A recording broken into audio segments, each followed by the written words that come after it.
नमस्कार प्रणाम। तो कैसे हैं आप सबको बता दूं कि फिर से एक अक्षय सिंह का गाने का पोस्टर आ गया है। ये भी गाना रंगदारी है और ये भी गाना आ चुका है जिस गाने का टाइटल है पटना की लड़की है। ये भी रंगदारी सॉन्ग है जिस अक्षय सिंह की आवाज़ में इस गाने को सुनेंगे। बहुत जल्द आप सबके बीच में लाया जा रहा है। अक्षय सिंह का भी मूड काफ़ी बन चुका है। अभी गुस्से में आकर ये भी रंगदारी सॉन्ग लाई है जिस गाने का टाइटल है पटना की लड़की है। आप सब बता दूं इस गाने को गाए हैं अक्षय सिंह और आप ही सबको बता दूं कि बहुत जल्द इस सब गाने को लाया जा रहा है। इस तरह का काफ़ी तमाम सारे कलाकारों ला रहा है रंगदारी सॉन्ग, तो अक्षय सिंह भी क्यों पीछे रहेंगे। ये भी गाना और इस गाने में संगीत है इनका आशीष वर्मा का है, तो काफ़ी इस गाने को दिया जा रहा है। इस गाने में नए राइटर के लिखा हुआ गाना है, तो आप सब जाएंगे इस गाने को सुनने के लिए तैयार हो जाइए।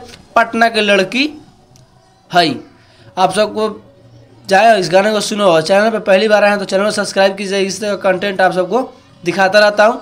जय हो भोजपुरी समाज, जय हो।